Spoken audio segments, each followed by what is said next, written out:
Hola, buenos días y bienvenidos a IPG Patsala de Español. Yo me llamo María Teresa Miramón y soy profesora visitante de la Universidad Jawaharlal Nehru en Nueva Delhi. Vamos a comenzar con el módulo 23 del paper 10 que se titula La prosa barroca, Baltasar Gracián y su obra El Criticón. El padre jesuita Baltasar Gracián, que nació en 1601 y murió en 1658, además de ser un escritor sin par, es también un pensador, lo que Quevedo nunca fue.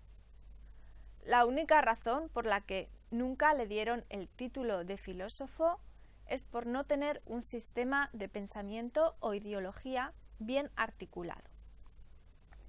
No obstante, no se puede negar la importancia de su modo de pensamiento.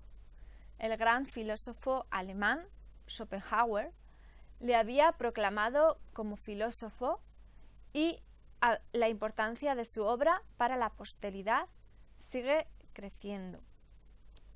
Aquí vamos a tratar los aspectos más importantes de su vida y hablaremos de la relevancia de su obra dentro del contexto de la prosa barroca. Él nació, como hemos dicho, en 1601 en Belmonte, Zaragoza, cerca de Calatayud. Sus padres eran Francisco Gracián y Ángela Morales, y tuvieron 5 hijos más, 4 de los cuales fueron destinados a órdenes religiosas. Los datos no son muy claros, pero parece que de niño asistía al colegio de jesuitas de Calatayud, pero luego se fue a Toledo para educarse junto a su tío, el licenciado Antonio Gracián. Cuando tenía 18 años ingresó como novicio en la Compañía de Jesús en Tarragona. En 1631 trabajó como profesor en Huesca, donde cultivó la amistad de Vicencio Juan de la Stanora, erudito y coleccionista, que influyó en su vida y quien luego publicaría su libro El héroe en 1637, con el que Gracián empezaría su carrera literaria. Hizo sus votos solemnes en 1635 y fue enviado a Madrid en 1640, donde sus sermones desde el púlpito tuvieron mucho éxito. Sin embargo, tenía malos recuerdos de su estancia en la corte. 2 años después volvió a Zaragoza y fue nombrado rector de un colegio en 1643. En 1644 se trasladó a Valencia y en el 45 fue escogido para ser capellán del ejército en la liberación de Lérida, ocupada por los franceses. Bajo el liderazgo del marqués de Leganés, las tropas españolas tuvieron una gran victoria, de la cual formó el padre Gracián. Esto le convirtió en un héroe verdadero. Después regresó a Huesca, donde pudo retomar su carrera literaria con la publicación de El Oráculo Manual, de 1647, la edición retocada de La Agudeza, de 1648, y la primera parte de El Criticón, de 1651, bajo el seudónimo de García de Morales. Su calvario empezó después de su nombramiento como lector de la Sagrada Escritura en el Colegio de Zaragoza. El canónigo Salinas, su viejo amigo, con quien había discutido, lo denunció a las altas jerarquías de la orden y en abril de 1652 recibió la carta del general informándole de que iban a investigar la impresión de libros sin permiso previo de la orden, además del desempeño de su cátedra en el colegio. Las acusaciones resultaron falsas y Gracián publicó en 1653 una nueva edición del Oráculo y la segunda parte de El Criticón. En 1655 publicó El Comulgatorio, su única obra de contenido religioso y la tercera parte de su Criticón. En esa época se consideraba un pecado el hecho de no conseguir el permiso de la orden antes de publicar sus libros. Lo sorprendente del caso de Gracián es que el castigo por ello le llegó con mucho retraso. Finalmente, el castigo fue francamente severo, pero no desproporcionado a la culpa. Destitución de la cátedra, represión pública, ayuno a pan y agua y destierro a Graus. Y una circunstancia que agrava la punición: ni un papel, ni una pluma, ni un libro en poder del padre. Trató de ingresar en otra orden, pero no lo consiguió. No obstante, sabemos del cierto que ganó mucha fama debido a la popularidad de sus sermones. Murió de repente el 6 de diciembre de 1658 y su vida ha quedado representada como una lucha espiritual continua y la agonía a la que se enfrentaba el día a día trasciende a sus escritos. Vamos a pasar ahora a hablar de su obra, la cual es toda en prosa. Para empezar, tiene 4 tratados políticos, que son El héroe, El político Don Fernando. Para empezar, tiene 4 tratados políticos, que son El héroe, El político Don Fernando el Católico, El discreto y El oráculo manual. Estas obras datan desde 1637 hasta 1647. También hay una obra de estética y crítica literaria, El arte de ingenio de 1642, que fue reeditada 6 años después con muchos cambios y adiciones. El Criticón, su obra filosófica por excelencia, se publicó en 3 partes y, por último, un tratado religioso, El Comulgatorio, de 1655.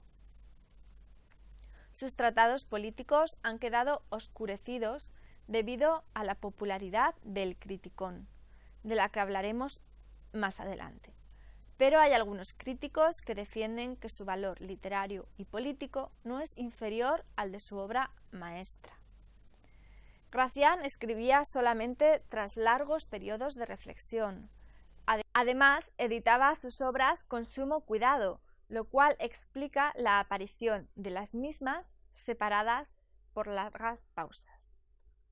Todo esto queda reflejado en sus escritos, que revelan una mediación trabajosa y profunda.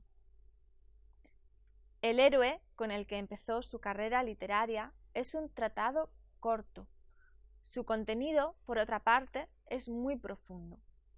Trató de crear un hombre, un héroe, que es rey por naturaleza y no debido a la herencia. En el tratado explica, con su razón de estado, que el héroe debe tener cualidades o primores que le destacan de antemano. Entre ellos incluye el gusto relevante, eminencia en lo mejor, excelencia de primero, gracia en el trato, despejo, simpatía y, sobre todo, prudencia. Otro tratado, El discreto, sigue una temática parecida al héroe, pero con tonos horacianos como el impavidus vir, es decir, el concepto de ser sin miedo, intrépido. Además, hay ciertos préstamos del tema del político de Maquiavelo. Para definir al discreto, lo relaciona con la prudencia, en ningún caso con la mediocridad o la cobardía. En sus propias palabras, Gracián dice lo siguiente: «Oh el prudente, que tranquilo costea las puntas y los esteros, que señor mide los golfos, ni se paga de sus finezas, ni se rinde a sus sequedades, porque no se le haga nueva cualquier mudanza en sus extremos». En relación a este mismo tema, tiene también el oráculo manual y arte de prudencia, que fue publicado en 1647. Este libro contiene 300 aforismos, es decir, frases que exponen una verdad, que son cortos y están expuestos de manera de recetario. Cada aforismo contiene una regla sobre el buen vivir. La idea de escribir una obra así no es definitivamente nueva, pero lo que la hace única es el lenguaje del escritor y el sello personal que éste deja. La fórmula es igual para cada aforismo. Primero viene el aforismo y después viene el comentario sobre él en 10 o 12 líneas. Algunos críticos insisten en buscar rasgos de Maquiavelo, el famoso italiano, en los escritos de Gracián. Sabemos seguro que Gracián conocía muchos de los autores reconocidos de su tiempo y de épocas anteriores, y también es cierto que hay pasajes en cada uno de sus tratados políticos en los que hay semejanzas con el gran pensador italiano, especialmente en cuanto al tema de triunfar en la vida. No obstante, en el Criticón, Gracián critica a Maquiavelo, por lo que nos hace desistir en comparar a los dos autores. Además, el padre jesuita tenía un estilo muy personal que es casi incomparable. Finalmente, el último tratado político del que hablaremos es El Político. El Político don Fernando el Católico, el cual no está disponible en la primera edición, sino en la segunda que escribió, como casi todos sus libros, bajo el seudónimo de Lorenzo Gracián. Este tratado, más que un libro, es un elogio al rey católico, don Fernando, el príncipe aragonés. En la dedicatoria del libro, escrita por el duque de Nocera, nos dice que Gracián tenía muchos documentos pertinentes a la vida de este rey tan conocido. Sin embargo, no se basó mucho en ellos para componer este panegírico del rey. A partir del personaje del rey, muestra su propio orgullo de ser aragonés, expuesto de manera peculiar de acuerdo con su estilo personal. Para continuar, vamos a hablar más en profundidad de su obra El Criticón, su obra más conocida, la que sienta las bases de su pensamiento filosófico. Fue publicada en 3 partes. La primera parte fue impresa en Zaragoza en 1651 bajo el seudónimo de García de Morales. Las otras 2 vienen con el seudónimo de Lorenzo Gracián y fueron publicadas en Huesca en 1653 y en Madrid en 1657. Este es el seudónimo que utilizó para casi todas sus obras. La historia no contiene ninguna acción después de los primeros capítulos. A pesar de todo esto, está considerada como novela filosófica. Las 3 partes de la novela están subdivididas en la primavera de la niñez y estilo de la juventud, al otoño de la varonil edad y al invierno de la vejez. Cada una de estas subdivisiones contiene capítulos o crisis. La intención filosófica del escritor queda clara cuando aparece al lector en la primera parte y un subepígrafe en la segunda. En ambas partes, Gracián menciona que su novela es una filosofía cortesana. Hay 2 protagonistas en la novela, Andrenio y Critilo. Andrenio es un hombre salvaje que no tiene conocimiento de su origen ni de su fin. Critilo es lo contrario, la encarnación de la razón y la experiencia. Estos 2 atributos, razón y experiencia, forman la base de toda actividad moral y también de la actividad artística y creadora. Solo con estas ideas, la profundidad de las cuales expresa el autor de manera interesantísima, desarrolla la novela. Por el contrario, no hay mucha novedad en la acción. Andrenio y Critilo son partes de una unidad. Andrenio encarna la voluntad de querer acercarse a la acción y el juicio, estos personificados por Critilo. El argumento de la novela es muy simple. En la primera parte, Critilo está buscando a su mujer, Felisinda, porque naufraga cerca de la isla de Santa Elena, donde es salvado por un joven de aspecto salvaje. Critilo entiende que su salvador es ignorante y que vive en un estado natural. Entonces empieza a enseñarle cómo hablar y le da el nombre de Andrenio. Juntos, Andrenio y Critilo empiezan a explorar el mundo, reflexionando en la transitoriedad de la vida y de las cosas. Recordemos el tema del barroco de la fugacidad del tiempo. Visitan la fuente de los engaños y ven las maravillas de la reina Artemia, quien puede convertir a los brutos en hombres.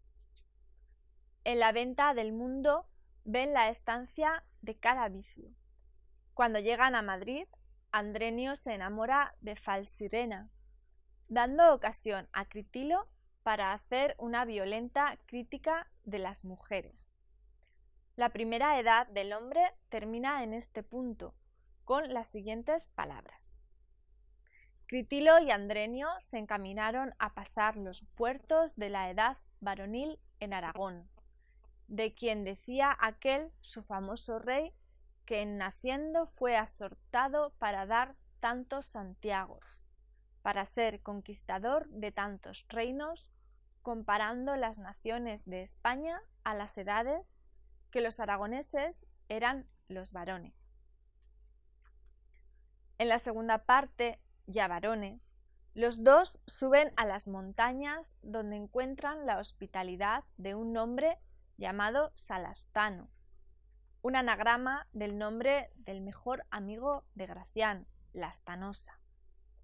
Visitan su biblioteca, su museo, el corral del siglo, la plaza del populacho y el palacio del entendimiento. Pasan a Francia, donde conocen a la ninfa de las bellas artes y de la literatura. Es la tierra del arte.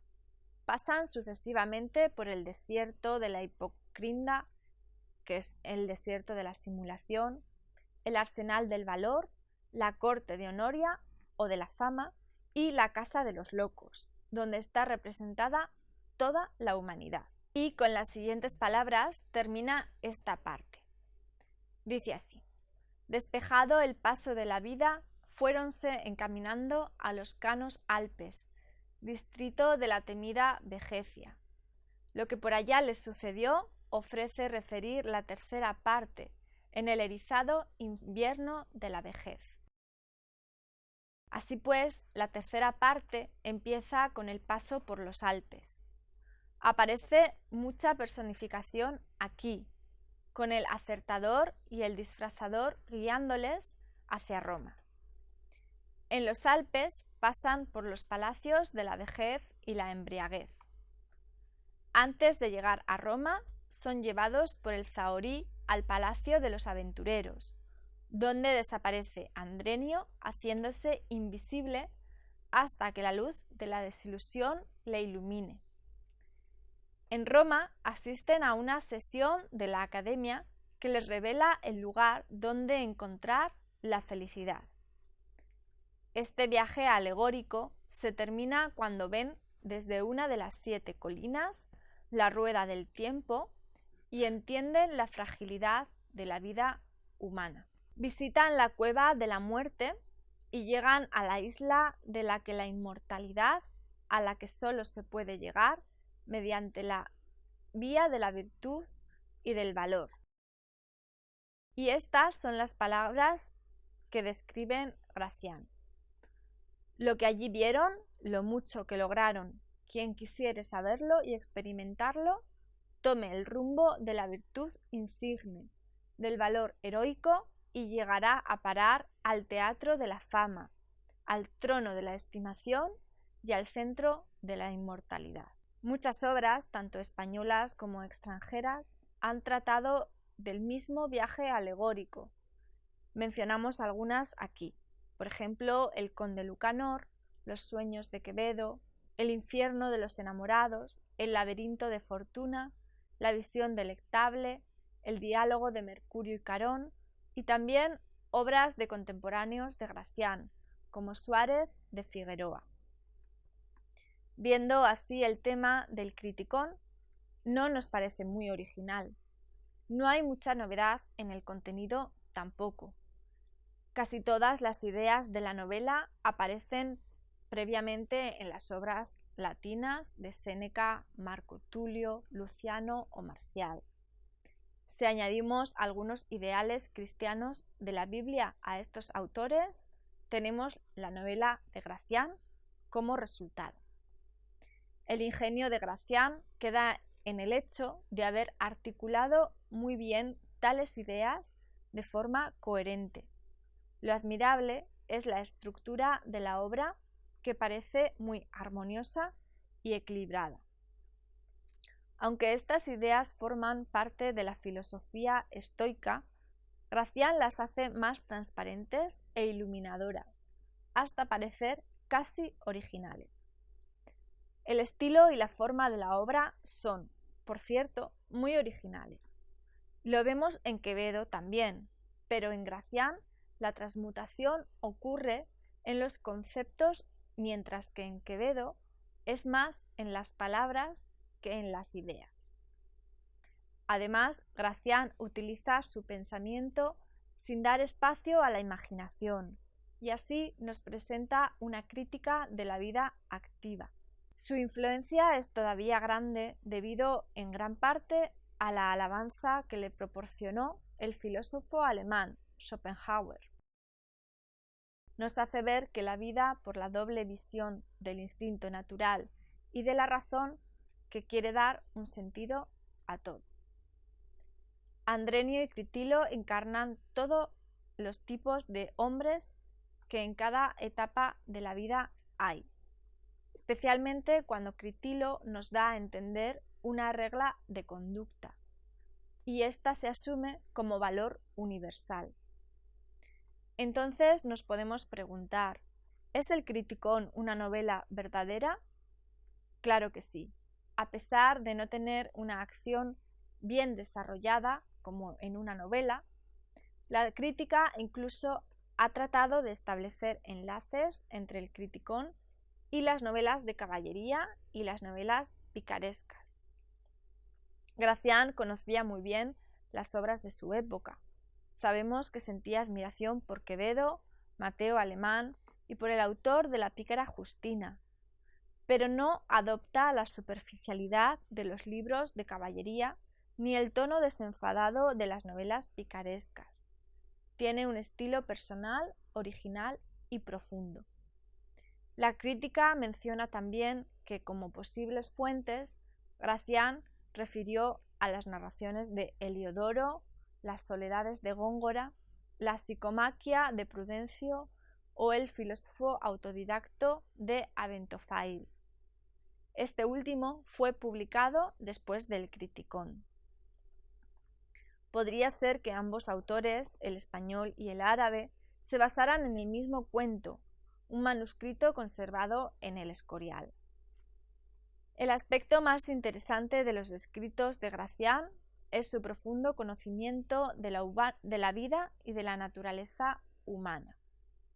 Aunque había leído mucho, él mismo dijo que es más interesante estudiar a los hombres que a los libros. Gracián tuvo la oportunidad de hablar con otras personas en las tertulias literarias que organizaba su amigo Lastanosa, y allí tenía la oportunidad de observar a la gente, compartiendo ideas y visiones. Sin olvidar su oficio de confesionario, en el que había visto y escuchado los más profundos secretos, las más falsas apariencias y las más penosas tragedias. Además, su propia vida, como hombre humillado y vencido, podía haberle servido de fuente. Todos estos factores produjeron en él un cierto disgusto por la vida humana y por la actitud de los hombres en frente a la vida. Aunque Gracián escribió en una época en la que había disminuido la influencia barroca, no escasea en él el pesimismo típico barroco. Pero lo que nos da a entender es que, aunque la vida es una lucha constante sin ningún objetivo, ya que la muerte es el fin definitivo, el que sale triunfante es quien combate sin tregua. Este es el verdadero héroe. Durante mucho tiempo el debate se ha basado en si Gracián es conceptista o culterano. Antes se le consideraba culterano debido a su acercamiento a las ideas de Góngora, pero ahora se le ve como conceptista a la manera de Quevedo. Algunos le consideran el arquetipo del conceptismo también. Busca constantemente, mediante sus escritos, nuevas formas de conceptos. En su Arte de agudeza habla del código estético del conceptismo y considera los conceptos tales como vida de estilo. De ahí nacen sus virtudes y sus vicios. Es abundante y conciso y tiene mucha fuerza expresiva, pero a la vez utiliza alegorías, retruécanos y tantas sutilezas que su lectura se hace muy difícil e inhóspita. Como conclusión, podemos decir que en la actualidad no conservamos ningún retrato de Gracián. El único que hay fue pintado unos años después de su muerte, y en él aparece con sus hábitos negros, con frente basta y aire irónico. Una descripción suya dice así: frente a este perfil físico, sus obras nos dan un espíritu agudo, penetrante, inteligentísimo, portentosamente sagaz, de una perspicacia a la que nada se esconde, de un poder analítico asombroso, capaz de descomponer una idea en 1000 cambiantes y, sobre todo, crítico. Carece de la ternura humana y, consecuentemente, sus escritos son desoladores. Debido a su profesión de padre jesuita, algunos críticos mantienen que era un hombre beato, pero según los recuentos de sus contemporáneos, era un hombre vulgar. No se le puede comparar con Quevedo, Cervantes o Fray Luis de León. Era un hombre descontento, indisciplinado y tenía mucho recelo por la vida. Cuando alaba a sus amigos parece egoísta. No les alaba por lo que han hecho por él, sino por lo que él espera recibir de ellos. Cuando hacía sus conocidos sermones era para su propia iluminación. Su actitud irascible fue la razón por la que hizo tantos enemigos y por lo que fue perseguido. Pero como hombre y escritor nos revela su espíritu batallador, que no podía quedarse dentro de su celda. Eso es, sobre todo, la vida y la obra de Gracián. Esperemos veros en el próximo capítulo. Muchas gracias por vuestra atención.